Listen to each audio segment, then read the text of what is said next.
Yes very good morning friends, welcome to Sundar innovations. Dear friends, ఈరోజు మనం Sundar carbon antidote plus ఇది already తయారు చేసింది, ఇది ఎప్పుడో తయారు చేసింది. దీనిలో ఈ నానో పార్టికల్స్ కూడా మీకు చాలా క్లియర్గా కనిపిస్తుంటాయి. This is nano particle.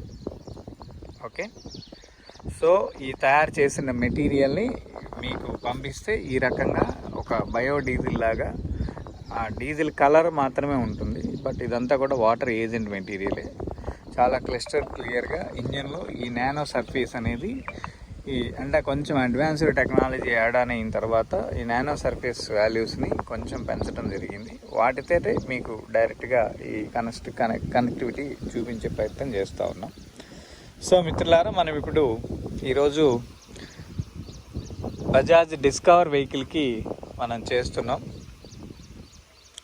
ఈ వెహికల్ గురించి ఒకసారి వెహికల్ ఓనర్ కూడా ఉన్నారు, సో వెహికల్ గురించి ఒకసారి వారి మాటల్లోనే వినే ప్రయత్నం చేద్దాం. చెప్పండి, ఎక్కడి నుంచి వచ్చారు? గుంటూరు నుంచి వచ్చాను. గుంటూరు నుంచి వచ్చారా? బైక్ డ్రైవ్ చేసుకుంటూ అంతేనా? సో చెప్పండి, మీకు ఈ వెహికల్ ఎప్పుడు తీసుకున్నారు? మేము ఈ వెహికల్ తీసుకొని 3 years అయిందండి. ఇది బజాజ్ ఫైనాన్స్లోనే పాటలో పాల్గొని తీసుకున్నాము. Very good. తర్వాత మేము తీసుకున్నప్పుడు 23,000 తిరిగింది. ఇప్పుడు మేము 1,14,000 దాకా మేము డ్రైవ్ చేసాము ఆల్రెడీ. తిరిగారు. అంతకుముందు మాకు 60 అట్లా మైలేజ్ వచ్చేది ఫస్ట్లో. ఇప్పుడు వచ్చేటప్పటికి 55 అట్లా వస్తుంది. ఇంకా అందుకని ఒకసారి క్లీనింగ్ చేపిద్దాము, ఒకసారి చూద్దామని చెప్పి రావడం జరిగింది. Right, very good. సో ఇప్పటికి మీరు తీసుకున్న దగ్గర నుంచి బండికి ఎంత మెయింటెనెన్స్ ఖర్చు పెట్టుంటారు? ఇప్పటికి బండికి వచ్చేటప్పటికి మేము 3 టైర్లు మార్చామండి. 3 టైర్లు. ఓన్లీ ఇంజిన్ మెయింటెనెన్స్ గురించి చెప్పండి. ఇంజిన్ మెయింటెనెన్స్ అయితే ప్రతి సర్వీస్కి ఎంత ఖర్చు అవుతుంది మీకు? ఒక 500 నుంచి 600 రూపాయలు దాకా అవుతుంది. ఇంజిన్ ఆయిల్ సర్వీసు 2 సార్లు ఇవి బ్రేక్ షూస్ మార్చాము. మన ఇటీవల ఒక 1 week క్రితం చైన్స్ పాకెట్స్ ఒకసారి, క్లచ్ ప్లేట్స్ ఒకసారి మార్చాము. ఇంకా అంతేనండి. ఇంజిన్ ఆయిల్ సర్వీసెస్ ప్రతి 2,000కి మారుస్తున్నాం. 2,000, 3,000 అట్లా మారుస్తూ ఉంటాం. 3,000 దాకా కూడా ఉంటుందా? 5,000 కూడా తిరిగారండి. ఏది ఇంజిన్ ఆయిల్ మార్చకుండా? బట్ బండి డ్యామేజ్ అవ్వలేదు కాదా? అదేంటి? అది బజాజ్ వాళ్ళది 10,000 మైలేజ్ అనేది చెప్పించేవాడు. అది అయితే ప్లాటినా 10,000 కూడా తిరిగారు. 10,000 మైలేజ్ అంటే 10,000 కిలోమీటర్ల వరకు తిరగచ్చు అని చెప్పించేవాడు. Oil engine oil, engine special grade oil వాడారు. అదెంత కాస్ట్? అది వచ్చి 500 చిల్లరే ఉంది. 1 లీటరా? 1 లీటర్. అదొకసారి పోస్తే 10,000 కిలోమీటర్లు తిరగచ్చు అనేవాడు.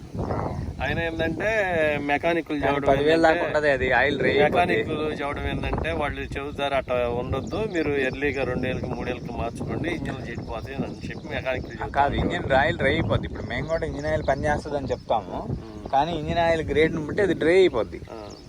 ఇంజిన్ ఆయిల్ డ్రై అయిపోయే అవకాశం ఎక్కువ ఉంది. ఎందుకంటే డ్రై అయిపోయే కొద్దీ మళ్ళీ ఆయిల్ పోసుకోవాలి. మేము ఆయిల్ పోసుకోమని చెప్తాం, ఎందుకంటే ఇంజిన్లో ఆయిల్ ఎప్పుడు వేడికి ఆవిరైపోద్ది, కలర్ చేంజ్ అయ్యి ఆవిరైపోద్ది, తెలియకుండా ఆవిరైపోద్ది. ఆవిరైపోయి ఇంజిన్ ఆయిల్ని నువ్వు ఎక్కడ పట్టుకోలేవు. సో కాబట్టి మళ్ళీ ఆయిల్ పర్సంటేజ్ తగ్గింది కాబట్టి మళ్ళీ ఆయిల్ పర్సంటేజ్ని యాడ్ చేసుకోమని చెప్తాం మేము. సో మేము వారంటీ ఇచ్చినా కానీ ఇంజిన్ ఆయిల్ మేము తయారు చేయట్లేదు కాబట్టి దాన్ని మేము యాక్సెప్టబుల్ చేయలేం. కానీ ఆ మార్కెట్లో అనేక రకాల కంపెనీలు ఉన్నాయి, అనేక ఆయిల్స్ ఉన్నాయి కాబట్టి ఎవరెవరు ఏం వాడినా కానీ మనం లీస్ట్ బట్ వాల్యూస్ ఏమున్నాయో తీసుకొని దానికి హైయెస్ట్ వాల్యూ ఫంక్షనాలిటీ చేస్తాం. సరే, ఇప్పుడు దాదాపు 1,00,000 కిలోమీటర్లు మీ చేతిలో తిరిగింది బండి కదా? 90,000 కిలోమీటర్లకి మీరు యావరేజ్ 2,000కి మెయింటెనెన్స్, 3,000కి మెయింటెనెన్స్ పెట్టినా 45 మెయింటెనెన్స్లు, 5,000 25,000 రూపాయలు ఒక మెయింటెనెన్స్కే ఖర్చు పెట్టారు మీరు. సో రెండోది, ఈ బండి మీరు ఎంత కొన్నారు? 35,000 బండికి 25,000 మెయింటెనెన్స్ పెట్టడం న్యాయమేనా? నేను చెప్పింది ఓన్లీ ఇంజిన్ గురించి. మీరు చెప్పే టైర్లు గీర్లు ఇవన్నీ యాడ్ చేస్తే 35,000 దాటే ఉంటుంది కదా? రెండోది 1,00,000 కిలోమీటర్లు తిరిగాం. 1,00,000 కిలోమీటర్లకి కిలోమీటర్కి 2 రూపాయల లెక్కన 2,00,000 రూపాయలు పెట్రోల్కి పెట్టాం. బండి ఖర్చు ఎంత? 35,000. మనం పెట్టిన ఖర్చు ఎంత? 2,00,000. 2,00,000 ఆయిల్కి ప్లస్ 35,000. 2,35,000 అసలు ఒక 35,000, 2,70,000. ఈరోజు మీకు తెలియకుండా మీ జేబు నుంచి కారిపోయిన డబ్బు అది కదా. ఇప్పుడు ఆ డబ్బు ఎక్కడుందయ్యా అంటే సగమేమో గాలిలో పొల్యూషన్ రూపంలో ఉంది. ఇది జనాల రోగాల విషయంలో, అనారోగ్యాల విషయంలో జనాల ఆయుష్ తోటి ఆడుకుంటూ ఉంది. రెండోది వచ్చేసరికి కొంతేమో ఈ టైర్లు గీర్లు అంతా రోడ్డును నాక్ చేసుకుంటూ రోడ్డు మీదకి వెళ్ళిపోయినాయి. ఈ క్లచ్ ప్లేట్లు అవి మెటల్ వేస్టేజ్ కింద తీసుకెళ్ళి మెటల్ స్క్రాప్లో పడేసి దాన్ని రీసైకిల్ చేసేవాళ్ళు వాళ్ళు రీసైకిల్ చేస్తూనే ఉన్నారు. టైర్లు కానీ ఎవ్రీథింగ్ ప్రతిదీ రీసైకిల్ చేస్తూనే ఉన్నారు. వీటన్నిటి వల్ల మళ్ళీ చివరికి ఎవరికి హాని? మనకి. మెటల్ని 1 kg మెటల్ రీసైకిల్ చేయాలంటే 350 లీటర్ల నీళ్ళు కావాలి. ఓకే, సో మళ్ళీ వాటన్నిటిని రీఫినిషింగ్ చేసేసి ఇవన్నీ చేయాలంటే మళ్ళీ దానికి కొంచెం ఇది ఆ ప్రాసెస్. అదేవిధంగా రబ్బర్కి కూడా అదే పరిస్థితి. ఇలా వీటన్నిటిని రీసైకిల్ చేస్తూ ఉంటే ఒక గాలిని శుద్ధం చేయాలంటే నీళ్ళు కావాలి, నీళ్ళని శుద్ధం చేయాలంటే గాలి, నీరు, అగ్ని అన్నీ కావాలి. ఈ అగ్నిని శుద్ధం చేయాలంటే ఇంకొకటి కావాలి. ఇలా ఈ 5 ఎలిమెంటల్ బాడీ సిస్టమ్ ఇచ్చిన విలువలని కన్నా సిస్టమ్ని నష్టపోతూ ఆ నష్టాన్ని ఎవడోళ్ళు వేస్తుంది తీసుకొచ్చి మనోళ్ళలో పడుతుంది. అంటే మనం నాటిన చెట్టు ఫలాలు ఖచ్చితంగా మన దగ్గరికే వస్తాయి. ఇది కాదా? ఈ విషయం ప్రజానికం అర్థం చేసుకోవాల్సిన అవసరం ఉంది. అంటే దీన్ని ఎంత చాకచక్యంగా ఆలోచించినా కానీ దీన్ని మిస్ అయ్యేదానికి ఛాన్స్ లేదు. ఇవాళ అంతా జనం ఈజీ మెథడ్ చూస్తున్నారండి, అక్కడే బాగా ఇబ్బంది అవుతుంది మెయిన్. ఆ ఈజీ మెథడ్కేగా మనం వచ్చింది. ఇప్పుడు నువ్వు ఒక ఇంజెక్షన్ చేసుకోవా, నీకు మెయింటెనెన్స్ రాదు, పొల్యూషన్ రాదు, సమాజానికి మంచి చేస్తాము, అన్నీ ఫాస్ట్ ఫుడ్ కల్చర్ కన్నా ఇంకా ఈజీ మెథడ్కి వచ్చేసాం మనం. కానీ ఇది ప్రజలకి ఎట్లా ఉంది అంటే ఏమోలే దీనివల్ల మనకేంది ఉపయోగం. రెండోది ఏంటంటే జనానికి దగ్గరగా ఉన్నదానికను లాంగ్గా ఉన్నదానికి కూడా కొంచెం కన్జ్యూమ్ చేయడానికి చేంజింగ్ అందుబాటుకి ఆన్లైన్ సర్వీస్ పెట్టింది. ఆన్లైన్ సర్వీస్ ఇంటికి వచ్చేస్తుంది. ఆన్లైన్ అంటే మనం సెర్చ్ చేస్తేనే మనం దొరుకుతాం. అట్లా ఇప్పుడు ఆన్లైన్ కాకుండా బోర్డింగ్ లేకపోతే ఇంకోటి అట్లా డిస్ప్లే కళ్ళకు అవపడేది వేరు. ఆన్లైన్ ఇప్పుడు మనం ఉన్నాం సెర్చ్ చేయలేం, అవసరం ఉంటే సెర్చ్ చేస్తాం కదా, లేకపోతే చేయం కదా. ఇట్లా అనుకోండి. అంటే కొంతమంది డీలర్ని పెట్టాము, మీ గుంటూరులో కూడా పెట్టాము. కొంతమంది మహానుభావులు వాళ్ళు ఏం చేశారు, ఒక బాటిల్ ఖాళీ అయిన బాటిల్ ఉంది, దాన్ని తీసుకెళ్ళి ఇంకో బాటిల్లో కలిపేసేసి డైల్యూట్ చేయడం. కోవాక్సినే డైల్యూట్ చేసి పండుకారు. సో కోవిడ్ టైంలో చాలా మంచి మందులు కూడా అన్ని డైల్యూట్ చేసి జనాలకి అమ్మి పండుకారు. కాబట్టి అట్లాంటి వాళ్ళు కూడా తయారయ్యారు. దాని గురించే మనం మ్యానుఫ్యాక్చరర్ టు కన్జ్యూమర్ అనే ఒక పథకం పెట్టుకున్నాం. ఈ పథకంలోనే ఉన్నాం. ఇంకెవరన్నా దీన్ని ఇంకా నెక్స్ట్ లెవెల్లో మనమే కంపెనీ ఓన్ బ్రాంచెస్ పెట్టేదానికి ఆలోచిస్తున్నాం. It will take some time. Okay, అంటే ప్రాతినిధ్యం దొరికిన చోట దానికి తగిన విధంగా విలువలను కూడా పెంచుకోవాలి. సో ఇప్పుడు ఈ బండి కండిషన్ ఎలా ఉంది? బాగానే ఉంది, ఎంత దూరం అయినా ఆపుకొని వెళ్ళిపోవాలి. బాగానే, ఏం ప్రాబ్లమ్స్ ఏం లేదు. పొల్యూషన్ రిలీజ్ అవటం ఏమైనా ఉందా? కొంచెం ఒకసారి బండి స్టార్ట్ చేయండి చూద్దాం. ఈ హెడ్ దీని మీద ఆయిల్ లీక్ అవుతుంది అంటే ఇంజిన్ లైట్ హీట్ అవుతుంది అనేది అర్థం. అంటే ఇక్కడ ప్లేట్ ఏదో పోతే ఒకసారి తీసి వేపించాము. ఈ ప్లేట్ వేపించిన తర్వాత ఇక్కడ స్క్రూలు సరిగా బిగిలా కుర్రోడు ఫిట్టింగ్ హెడ్ ఇక్కడ స్క్రూలు బిగిపోతే ఇక్కడ లీక్ అయితే అప్పుడు మళ్ళీ అదే తెప్పించి గ్యాస్ కట్టి తెప్పించి ఆ పైది కూడా ఓడి తీసేసాడు. మీరు ఎక్కడే సర్వీసింగ్ చేయించుకోండి, నాకు అవపడితే తీసుకొచ్చి చూపించండి. అడిగి అప్పటి నుంచి ఏం లేదు, చెమ్మ రావట్లేదు కదా అని చెప్పి సర్వీసింగ్ కూడా చేయించాలి. స్టార్ట్ చేయి.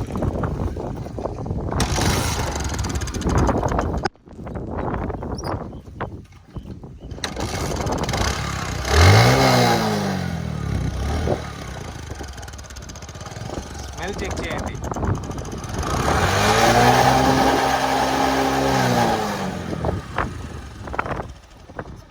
పెట్రోల్ వాసన, పొల్యూషన్ వాసన చాలా క్లియర్గా వస్తుంది కదా. సో దాన్ని మనం తగ్గించే ప్రయత్నమే ఇప్పుడు మనం ఈ యాంటీడాట్ ప్లస్ ద్వారా చేస్తాము. 15,000 కిలోమీటర్ల వరకు అది పనితనం చేస్తుంది. ఇంజిన్ యొక్క కండిషన్ని మెరుగుపరుస్తుంది. Engine oil life time, engine life time values అన్నీ కూడా యాడెడ్ సర్వీస్ కింద కనెక్ట్ అవుతాయి. ఓకే, సో ఒకసారి మిత్రులారా ఇది ఎలా పనిచేస్తుంది ఏంటి అనేది ఎక్కడ చేయాలో కూడా మీకు చూపించే ప్రయత్నం అయితే చేస్తాను. ఇలా పట్టుకో, బండి స్టార్ట్ చేసుకో ఒకసారి. ఓకే,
ట్రయల్ రన్ ఏంటండి ఇప్పుడే అర్థమైంది వెహికల్ వాల్యూ ఎలా ఉంది.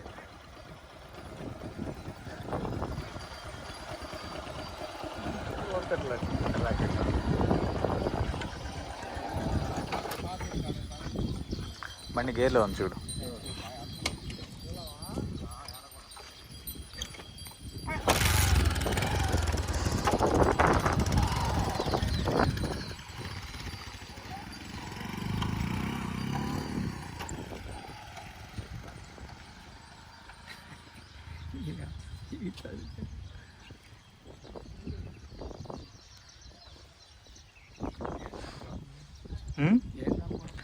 జస్ట్ ఆయన వచ్చేది తెలుస్తుందిగా.